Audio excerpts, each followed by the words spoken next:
संयुक्त किसान मोर्चा गैर राजनीतिक कुछ फैसले लिए गए हैं, क्या फैसले हैं और किस तरीके की आगामी रणनीति है, उस पर बात करने के लिए हमारे साथ अभिमन्यु कोहार जी हैं, किसान नेता हैं। अभिमन्यु जी, आज के जो फैसले हैं 11 दिसंबर को लेकर जो फैसला किया गया है, किस तरीके की रणनीति और क्या क्या कदम जो उठाने की मांग है केंद्र सरकार से, वो आपकी? देखिए, पिछले साल 2021 में 11 दिसंबर को ही हम दिल्ली के बॉर्डरों से वापस आए थे। उस समय केंद्र सरकार ने हमारे साथ लिखित वादा किया था, जिसमें उन्होंने कहा था कि हम एमएसपी पे कानून बनाएंगे, हम जितने आंदोलन के दौरान दर्ज केसेस हैं उनको हम वापस लेंगे। इसके अलावा उन्होंने कहा था लखीमपुर के किसानों को न्याय देंगे।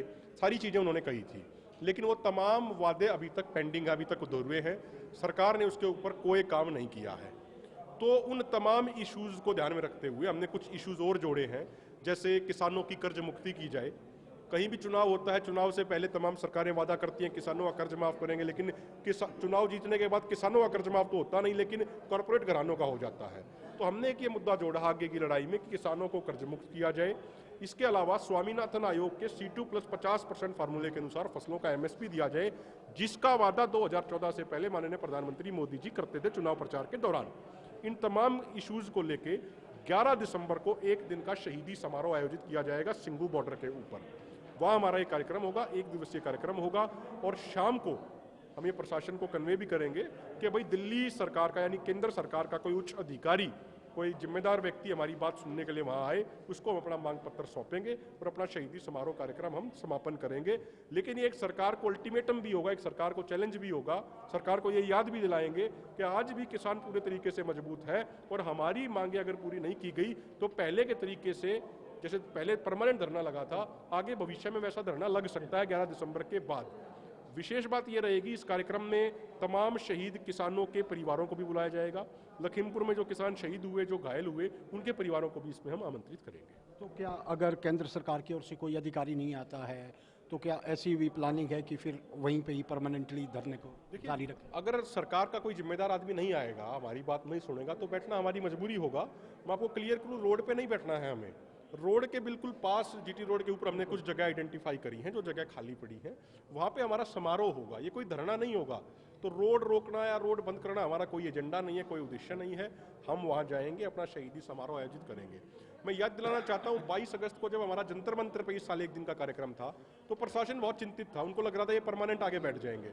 हमने कहा कि देखो, जब हम 2020 में आए थे तो हम ये कह के आए थे कि जब तक कानून वापस नहीं होंगे तब तक बैठे हैं, और अब की बार हम ये कह के जा रहे हैं, एक दिन का हम कार्यक्रम करने जा रहे हैं, एक दिन का समारोह करने जा रहे हैं। हम कोई चोर उचक्के, हम कोई झूठे आदमी नहीं है, हमें कोई राजनीति नहीं करनी। झूठ बोल के हमें क्या मिलेगा? अगर हमें परमानेंट बैठना होता तो हम परमानेंट बैठने की कह के जाते ना। हम तो एक दिन का कार्यक्रम करने वहाँ जा रहे हैं, एक दिन का समारोह करने जा रहे हैं, उसके अलावा वो कोई बात नहीं है। SKM राजनीतिक दल ही बोलेंगे राजनीतिक, क्योंकि आपने नाम दे दिया है उनको, तो क्या उनका जो प्रोग्राम है नवंबर में 26 नवंबर को, उसमें शिरकत कर रहे हैं आप लोग या नहीं? हम उसमें शामिल नहीं हैं, क्योंकि देश के किसानों का विचार बिल्कुल क्लियर है। देश का किसान गैर राजनीतिक सोच के साथ आगे बढ़ना चाहता है। देश का किसान ये समझ चुका है कि गैर राजनीतिक सोच से ही उसका फायदा होगा। राजनीतिक सोच कहीं ना कहीं उसको लॉन्ग टर्म पे जाके नुकसान करेगी। ये किसानों ने देख लिया, किसानों ने महसूस कर लिया। तो हमारी शुभकामनाएं हैं उनको, 26 का कार्यक्रम करें। हमारे कोई दुश्मन या कोई विरोधी नहीं, उस तरीके से नहीं है। ठीक है, वो बात उठाना चाहते हैं, किसानों की बात उठाए। हमारा कार्यक्रम 11 दिसंबर को होगा। एक राजनीतिक सवाल है, आज केजरीवाल ने लक्ष्मी की जो प्रतिमा है या कहें एक फोटो नोट पे छपाने की बात की है, आप इसे कैसे देखते हैं इस बात को? देखो, आज के दिन बीजेपी और आम आदमी पार्टी में एक होड़ मची हुई है उनके नेताओं में कि अपने आप को सबसे बड़ा हिंदू कौन प्रूव करेगा। वो सोचते हैं कि ये धार्मिक भावना भड़का के हम वोट ले लेंगे।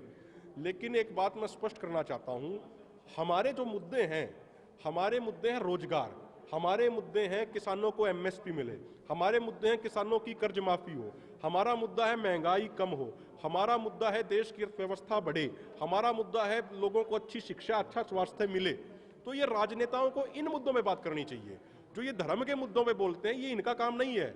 अगर इनको धर्म के मुद्दों पे ही बोलना है तो ये राजनीति छोड़ के किसी मठ में जाके बैठ जाए वहाँ पे, और अपनी ये वहाँ पे धार्मिक बातें करें, फिर हमें कोई दिक्कत नहीं है।